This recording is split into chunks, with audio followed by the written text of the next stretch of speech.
Before I introduce with you our speaker, ayun, konting fast talk lang, mabilis lang, no? So I'd like you to think on that one thing that you're grateful for within the entire week. So hindi naman kayo lahat, no? So lalapitan ko lang, and then, just give me one thing. Huwag kayong ma-pressure masyado, ha? So kailangan, okay na naman maulit. So, mag-share lang tayo one thing, like one word or one phrase. What are you grateful for this entire weekend? So for example, what I'm grateful for this entire weekend, I was able to come here safe coming from Baguio City. So simple things lang, hindi kailangan sobrang big thing. And acknowledge lang sa people simple things na grateful tayo. Okay? Super seats. And then, pipili ako ng 5 youths for that. Okay, so po muna tayo. Yes, okay. Pinalapitan mo, and then share tayo ng one thing that we're grateful for. Bakit po lahat po kasama dito?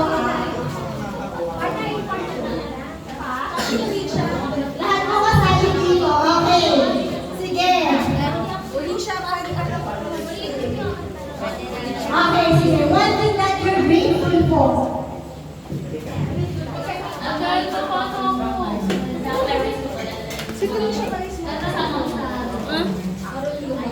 Congratulations! Next, one thing that you're grateful for. Graduate. Palakpakan naman natin yung mga graduate, yung mga graduate. Congratulations everyone. Okay, last one. Good health. Good health. We're always grateful sa ating and of course, we're grateful sa mga ate at kuya natin who made time to be with us ngayon for this activity.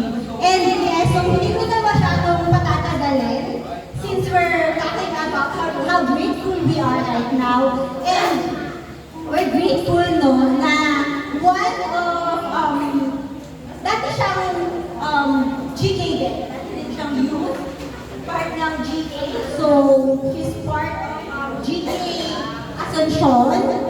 And then, naging GK Youth head siya ng Las Piñas and Bacoor. Yan. So, nakakatuwa na previous GK Youth are now leading other youths, diba? And then, after years yun, so she's working as an admin and marketing assistant and also a freelance graphic artist. She facilitated several youth camps and leadership trainings. And of course, above all, she's happily married with a one child.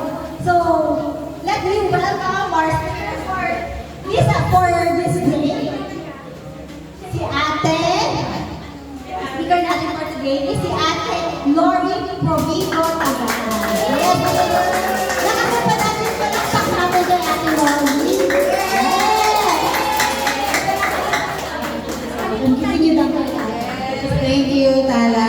Ayan, good morning everyone! Okay, so, bago ko mag-start, sino na nakakilala sa akin? Ako! Ay, yun!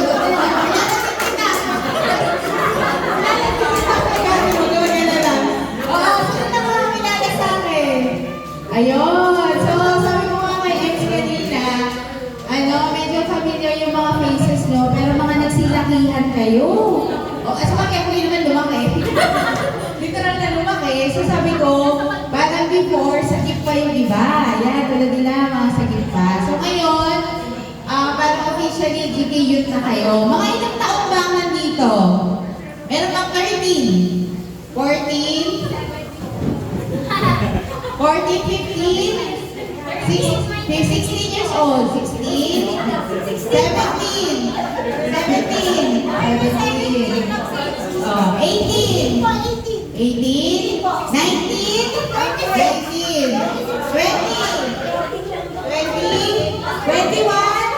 21? 22? 23? Okay, 24? Okay, 25? May 25 pa? Wala na. Okay, so yun.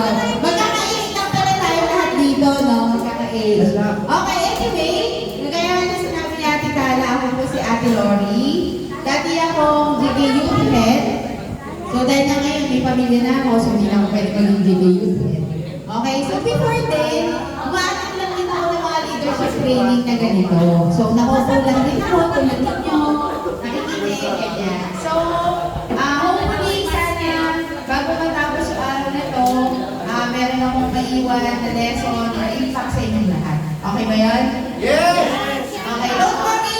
Alam ko yung feeling na nakaupo dyan, tapos nakasalita ako, nakakanto. Alam niyo yun, di ba? Experience ko din ako yung gano'n na. Nakakanto, gusto ko na mag-swimming. So, be cooperative lang lahat para matapos tayo agad. Okay? Okay, so alam ko namang mga gwapang pagaganda lang ang tinatanggap sa GKU. Tama ba kayo doon? Ay, hindi, bakit? Bakit? Ayun, kailangan na dito. Kasi mga gwapang pagaganda kayo. Okay, before we start our leadership training, pwede ko bang tanungin kung bakit kayo nandito? Meron bang mag-volunteer na si Bagot? Bakit kayo nandito? Or bakit kayo pumayag na sumama dito? Wala ka na dito walang maling sagot. Lahat naman na tama.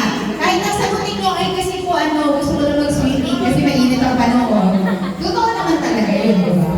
Lahat naman tayo gusto na natin mag-swimming kasi mainit. Okay. So, iba pang reason. Sige, nasa kamay.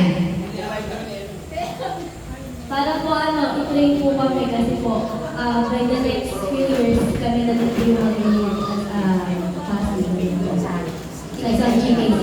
Okay, so palakpakan naman natin siya. Naintindihan niyo ba? Narinig niyo ba? Okay, sabi niya, gusto niyo daw may matutunan yung training para in future, ma-adapt daw or magamit ninyo yung Sino ba? Para po may may mga matutunang bagong bala na hindi pa po namin nalalaman tungkol sa mga buhay ko namin. At din po, nagpapang-practical lang din po tayo.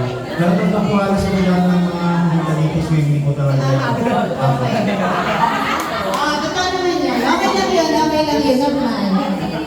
Wala ko magsasabi na libre pagkain, masarap pagkain. Di ba pwede rin? Okay, sige. Okay, so, ngayon na tayo nandito, magkakaroon tayo ng GK Youth Leadership Training. Okay, sino dito yung galing sa jeep? Taas ang kamay. Okay. So, mostly yung iba, jump na lang ng GK Youth. Yan. So, hindi sila nag-skip before. Tama no? Okay, sige. So, we start na our leadership program. So, ang mangyayari ngayon, hahatiin namin kayo into group. Okay? Into 4 groups. Tama ba ka, Michelle? Into 4 groups. Hahatiin namin kayo into 4 groups. Pinasay na. Okay. Makinig tayo. Meron ng assigned group. So, bawal na lumipat sa ibang grupo. Okay ba yun? Okay. So, yun. May dahilan kung bakit kayo nandun sa grupo. Kaya mahalin niyo yung grupo nyo kung sino man sila. Okay? So, ganun. So, i-announce natin yung 4 na group.